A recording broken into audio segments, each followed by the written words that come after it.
Right now, your opinion, best team in college basketball?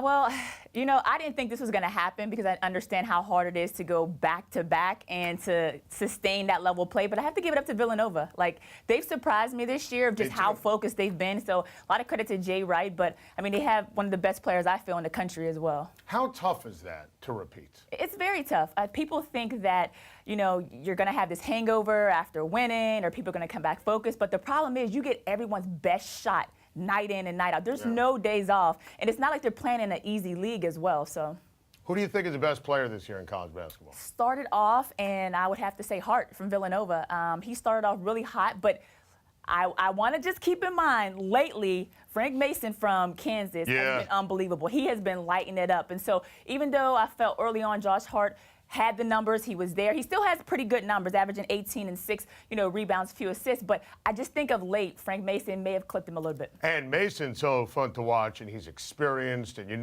when it matters the most, he's going to come up big in big spots. Yeah, and just think about his story. I mean, coming to Kansas, what he's been able to do there. And I actually had the same strength and conditioning coach that he has at Kansas, I had at UConn. Oh, wow. So when she tells me stories about how hard him and Graham go and back and forth, I love the fact that he's a workhorse, too. I mean, he's small in size and stature, but comes up in big moments. Give me a team that you think is flying under the radar, that's not getting enough attention. Well, one of the people are always a pain in my side some of the times, inside college basketball. John Rothstein said this a number of times. Who's that second team in the SEC? And I really think that it's South Carolina. I mean, you look at Frank Martin's team, hard-nosed, defensive.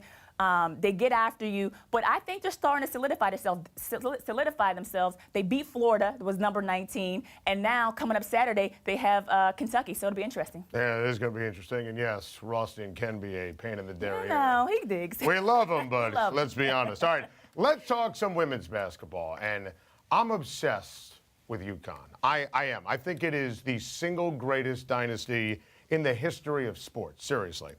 How does Gino do it? People ask me that question all the time, and I tell them, Adam, the biggest thing that he does, he is a master at really kind of pulling player strings. And he gets you to buy into, you have to sacrifice something to come to Connecticut. You get the best players in the country, but think about those players. If they went to another school, they would be an All-American. You go to UConn understanding, I may not become an All-American, I may not score 3,000 points, but I'm going to buy into the system and win. And that's where he's so masterful for.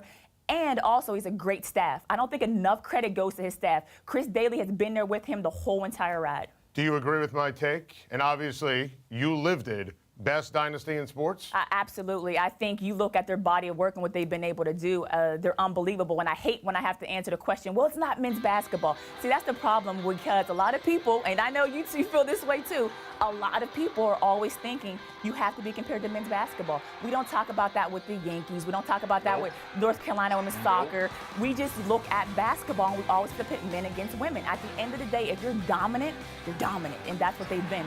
Well, I also think, too, I mean, Gino built this, and I don't think that gets talked about enough. It's not like, Storrs, Connecticut is his hotbed in terms of, prospects on the high school. He built this program from scratch. The players who have been there, there's a legacy. That, to me, is part of what makes this so impressive. This was built from the ground up. And think about this, too. It comes down to recruiting. In 1998, when he came to our front door, we were the first recruiting class, top class ever to come to UConn that was going to change the style of play. Before then, he had Rebecca Lobo, big post players, only was recruiting really kind of in the Northeast. From that point on, when our recruiting class came in, he started recruiting players from all over the country. And it really came down to the recruiting, getting players in that bought into the system.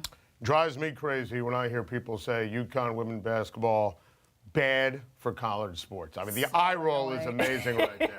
I mean, do you ever want to yell and scream? How is having success at the highest level and competing and dominating in your sports and doing it in a fashion where it's beautiful to watch, sharing a basketball, how is that bad for any sport?